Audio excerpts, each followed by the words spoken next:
அதுக்கப்புறம் பார்த்தா ஒரு ஹைடெக்ல இருக்கிற ஒரு பேசா காமிக்கிறானுங்க.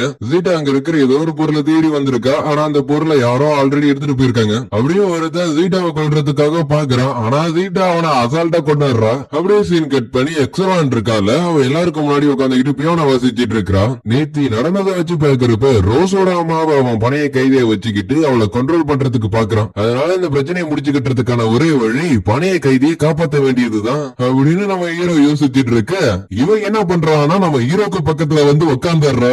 ஏன்னா அவளுக்கு நம்ம ஹீரோவை பிடிச்சு போச்சு, எப்படியாச்சும் பேசி கரெக்ட் பண்ணிடலாம்ங்கிற மாதிரி ட்ரை பண்றா. நீ எதை பத்தியும் யார பத்தியும் கவலைப்படாத, உன்னை எந்த குறையும் இல்லாம நான் பாத்துக்கிறேன் இப்படின்னு இவன் வழிஞ்சு பேசிக்கிட்டு இருக்கத கேட்ட எக்ஸலானோ, என் ஸ்டூடெண்ட் கிட்ட நீ எதுக்கு பேசிக்கிட்டு இருக்கேங்கிற மாதிரி கேக்குறா. அதுக்கு அவள ஒண்ணு சொல்லுவோம், ரெண்டு பேருக்கும் வாய் வாரத்திலே சண்டை இருக்குது. சண்டையோட நடுவுல நம்ம ஹீரோ அதுங்கள்ட்ட வந்து எஸ் ஆயிடுறான். அதுக்கு அந்த பக்கம் பேசிக்கிட்டு இருக்க, நம்ம ஹீரோ இந்த பக்கம் பியானோ வாசிச்சிட்டு இருக்கான். அதுக்கப்புறம் எக்ஸலான் இருக்காத நம்ம ஹீரோ கிட்ட சொல்றா, இங்க என்ன நடந்தாலும் சரி யாருமே எதுவுமே பெருசா எடுத்துக்க மாட்டானுங்கன்னு. ஏன்னா கடந்த காலத்துல ஒரியானா ராஜ்யத்துக்கு பிளாக் ரோஸால ஒரு பிரச்சனை நடந்திருக்கு. பிளாக் ரோஸா இதை நான் இங்கே கேள்விப்பட்ட மாதிரிலாம் இருக்கு. இங்க பார்த்தா இவனுங்க ரெண்டு பேரும் பிளாக் ரோஸ்ங்கிற பேர்ல கூட்டத்தை கூட்ட ஆரம்பிச்சிடறானுங்க. ஹீரோவா சரி ஏதோ ஒண்ணு இதை நானே பாத்துக்கிறேங்கிற மாதிரி சொல்றான். எக்ஸலானோ இது ரொம்ப ஆபத்தான முடிவுங்கிற மாதிரி சொல்றா. பட் நம்ம ஹீரோ எடுத்த முடிவை யாராலையும் மாத்த முடியாதுங்கிறதுனால அவனும் இதுக்கு ஓகேன்னு ஒத்துக்கிறான். ஆனா எக்ஸலான் எதை பத்தி பேசுறாங்கிறது நம்ம ஹீரோக்கு தெரியாது. அதுக்கப்புறம் நம்ம ஹீரோக்கு ரீனாவை கண்டுபிடிக்கிறதுக்காக கேசில இருக்கிற எல்லா இடத்தையும் சுத்தி பார்த்துட்டு இருக்கிறான். அப்படி சுத்தி பாக்குறப்போதான் இங்க நடக்கிற உண்மை நிலவரமே புரியுது. ஆக மொத்தத்துல இதுங்க ரெண்டும் கூட்டு கலவானிங்க.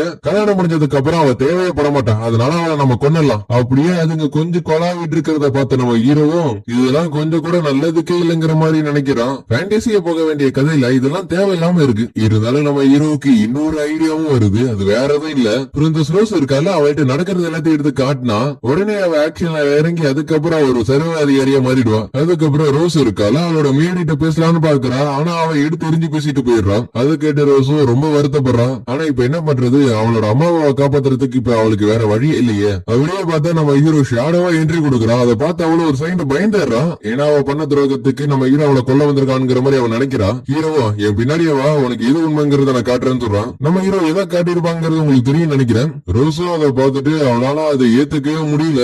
நம்ம ஹீரோ நீ இதை ஏத்துக்கிட்டுதான் ஆகணுங்கிற மாதிரி சொல்றான். ஏன்னா நீயும் உன்னோட கண்ணால பாத்திருக்க, எல்லாமே உன்னோட கையில தான் இருக்கு அப்படின்னு நம்ம ஹீரோ சுத்தி வளைச்சு சொல்ல வர்றதுக்குள்ள இவ அங்கேயே மயங்கிடுறா. துரோகம் பண்றவங்களை அழிக்கிறதுக்காக உனக்கு வாய்ப்பு கிடைச்சிருக்கு, அதுக்கு உதவி செய்யதான் நானே வந்திருக்கேன். மயக்கம் தெளிஞ்சதுக்கு அப்புறம் ரோஸ் நடந்தது எல்லாத்தையும் நினைச்சு ரொம்ப கஷ்டப்படுறா. நான் சந்தோஷமா இருந்த நாட்கள எனக்கு திருப்பி வேணும். அதுலயும் முக்கியமா என்னோட சைட்டு பியோட வாசிக்கிற சத்தம் கேட்கவும் ரோஸ் வெளில வந்து பாக்குறா.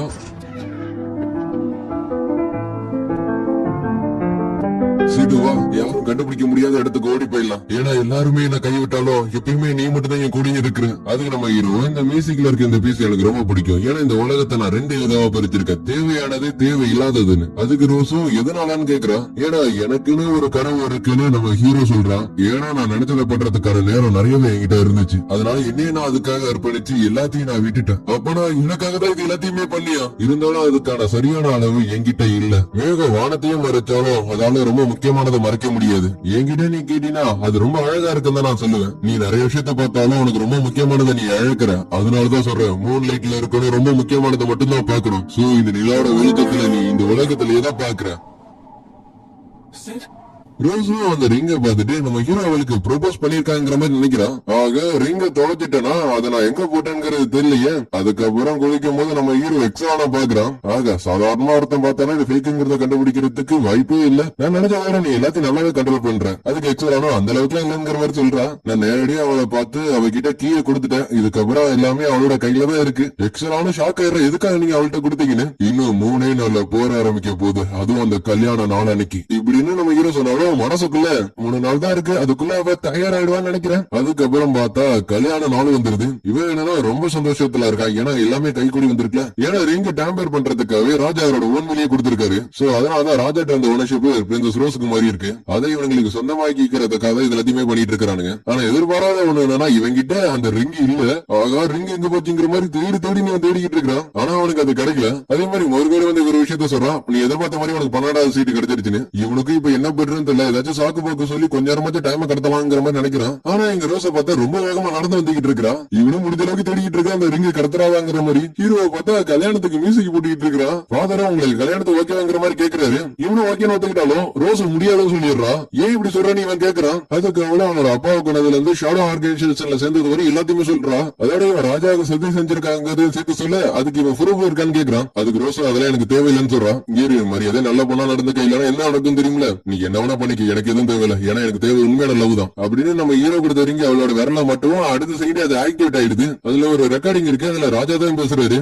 இது ரெக்கார்டிங் ஆகுதுல, அப்பா நான் முடிச்சிருக்கேன், ஏன்னா இதுக்கப்புறம் நான் ராஜாவா இருக்கிறதுக்கு தகுதி இழந்துட்டேன் அப்படின்னு அவர் சொல்ல வேண்டியது எல்லாத்தையுமே அவர் சொல்லிடுறாரு. நான் கொஞ்சம் கொஞ்சமா என்னோட சுயநலம் இழந்துட்டு இருக்கேன், இது எல்லாத்துக்கும் காரணம் டியூக் பர்வர் ஆசாட் தான் அப்படின்னு அவனோட பேர் சொல்லவும் எல்லாருக்குமே அவன் மேல சந்தேகம் வர ஆரம்பிச்சிருது. இந்த ராஜ்யத்தோட எதிர்காலத்துக்காக எனக்கு ரொம்ப முக்கியமான ஒருத்தங்கிட்ட நான் இந்த ராஜ்யத்தை ஒப்படைக்கிறேன் அப்படின்னு ரோஸோட பேரை சொல்லி இதுக்கப்புறம் நீதான் இது எல்லாத்தையும் பாத்துக்கணுங்கிற மாதிரி சொல்லிடுறாரு. அதோட கடைசியா ஒரு வார்த்தை, எல்லாருமே துரோகின்னு சொல்ல ஆரம்பிச்சிடறாருங்க. ரோசோ என் கையால உன்னை கொள்றேன்னு சொல்லிட்டு அவளோட சுவாட எடுக்கிறா. என்ன இவ்வளவு நேரம் ஓடிக்கிட்டு இருக்குன்னு முடியலையா?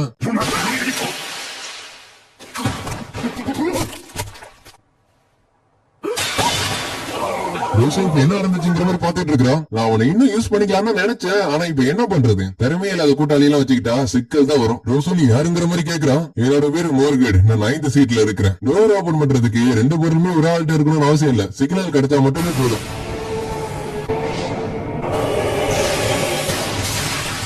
என்னதுன்னு கேக்குறான். உனக்கு புராணத்துல சொன்னதெல்லாம் நாம இல்லையா? ஒரே நாள் ராத்திரில வெல்காட சேர்ந்த 1 லட்சம் வீரர்களை கொண்ட மாஸ்டர் பிளாக் ரோஸ் கல்ட்டோட லா படி இப்ப எல்லா எவிடன்ஸையும் நான் அழிச்சே ஆகணும் அப்படின்னு ஒரு மாஸ்டர் விட்டு இருக்கிற எல்லா இடத்தையுமே அழிக்கிறான். இருக்கிற எல்லாத்தையுமே அழிச்சிருந்தேன் இப்ப சொல்லவும் அதோட பவர் மொத்தத்தை அது ஒண்ணு திரட்டுது. ஆனா யாரும் எதிர்பார்க்காத மாதிரி அதோட கை துண்டா கட் ஆகுது. அதுக்கு காரணம் வேற யாரும் இல்ல, நம்ம ஹீரோ தான். அப்படியே நம்ம ஹீரோ சண்டைக்கு ரெடி ஆகுறான். அப்படி ரெடி ஆகிறதோடய இந்த இடத்துல இந்த